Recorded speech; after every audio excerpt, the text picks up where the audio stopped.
also need to ask you about the running back situation. You lose Maya. Do you have any sense of how serious it is? How concerned are you about that position right now? I don't think that hopefully these are gonna be, some things that we can overcome here in a short period of time. Great to see our depth show up. We'll have to see, but, it didn't look like, based on what we saw here in the locker room, that it was gonna be something that was gonna be really long-term. So we'll see how he feels overnight, and then, hoping to get traded back for next week. Oh, and then Cam, yeah. Where do we start with that? This is somebody who's overcome 4 ACL surgeries. So, that's 9 months recovery times 4. So that's a long time to be in recovery, not being able to do something that you love. And when it happened the last time, there's a lot of questions on whether he wanted to do it. He never batted an eye. He said, "This is what I want to do." He put his faith in God and felt like this was his journey. And what happened today in the stadium was magical. And that's what college football means to a lot of people. Not to everybody, but to a lot of people. And that's one of the reasons why college football is special. It's one of the reasons why you coach, to see something like that happen. And hopefully there's somebody out there that's going through tough times that can see that as a motivation to overcome. Because it's one thing to see that moment right there, but it's all the morning workouts he had with Adam Stewart. It's all the mornings waking up on crutches. It's the disappointment, because that's not what you picture when you graduate high school and you sign with Ohio State is something like this. But there was something special that went on the field there, and you could see it with our team.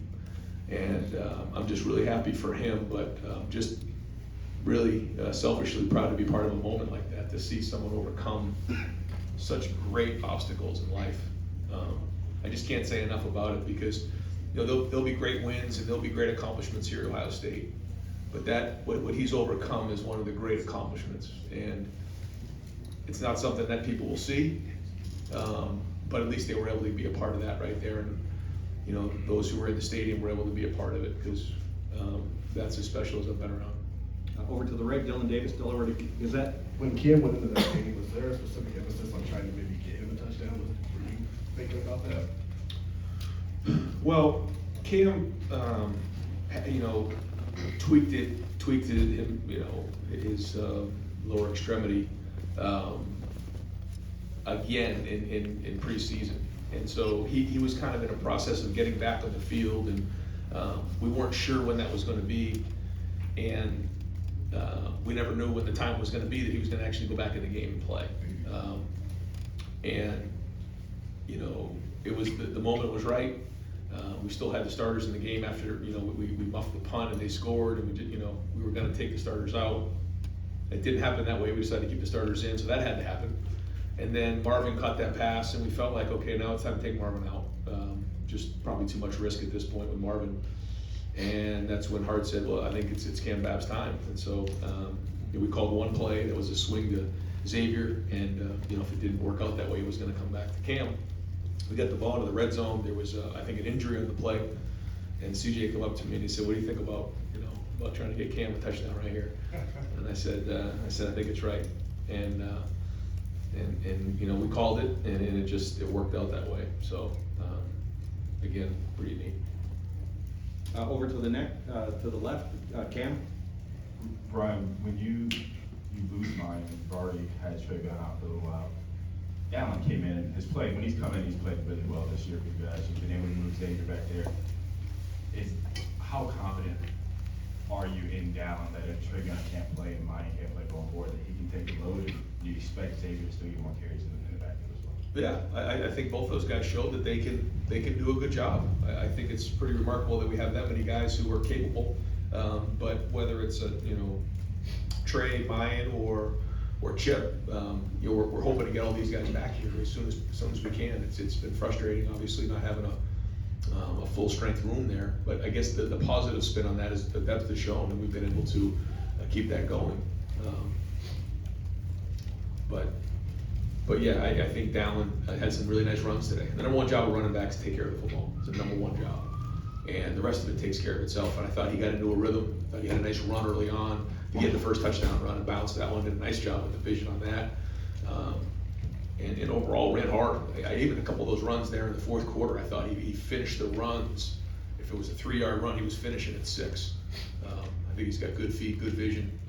He's a really good young player. Now over to the right, Austin Ward, Rivals. Ryan, I know you've been hoping or looking forward to maybe a game that felt more normal. Did this do that for you? And when a team handles 40-point favorites should win that easily, theoretically.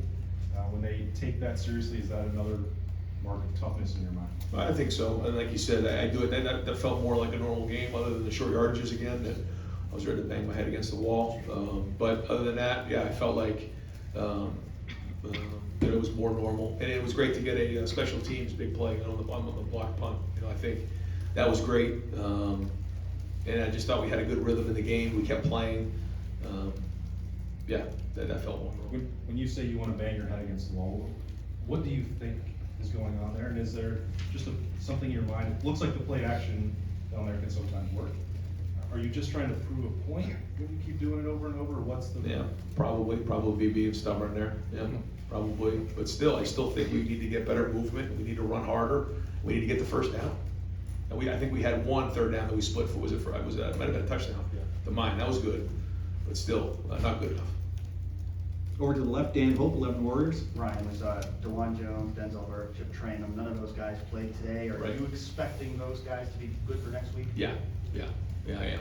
And we'll kind of see tomorrow how it all goes, but it's this time of year, so guys are going to be banged up. It's just the way it goes. But and there were a lot of guys who played banged up today, a lot. These guys just didn't feel like they were ready to go play, and certainly we're not going to put them in the game if they don't feel like they can play. But we're looking hopefully to get a full week of work out of them and see them play against Maryland. Over to the right, Bill Landis, Rivals.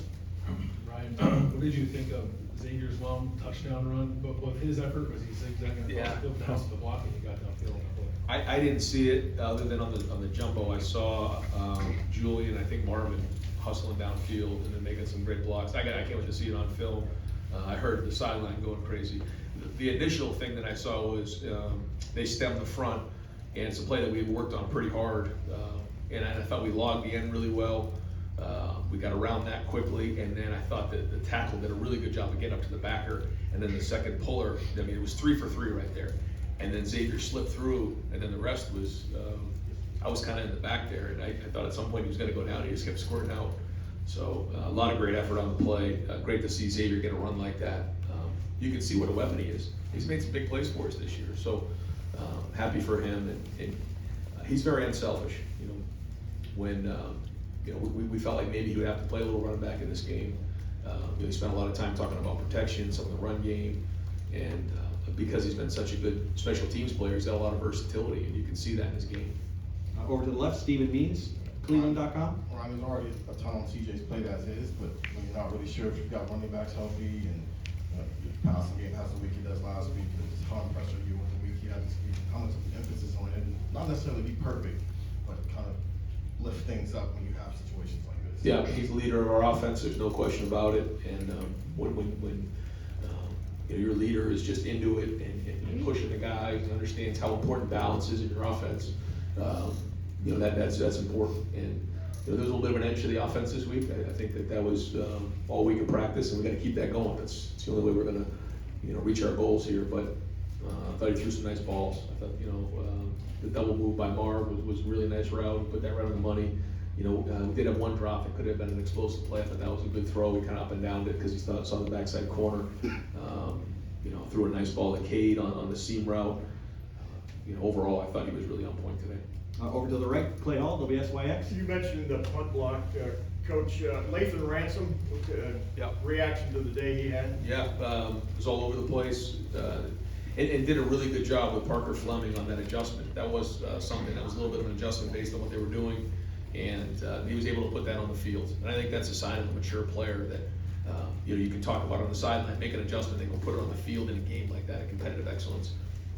We've worked hard on that.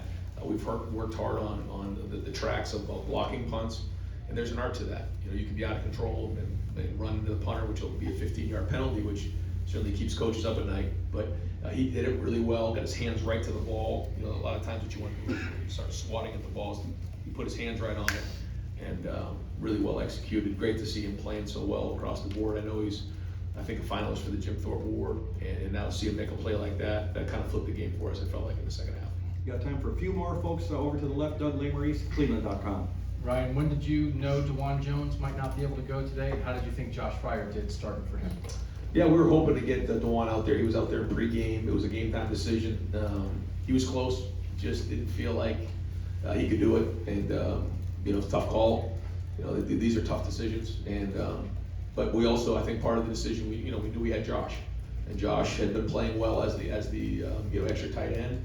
And then had a good week of practice. So, you know, we had confidence in Josh to put him in the game. I'll have to see the film. I don't think it was perfect, but I feel like he played well. I think we didn't really, you know, you don't notice a tackle. That's usually pretty good, but have to watch the film and see. But a couple of times it looked like he was doing a pretty good job of protection.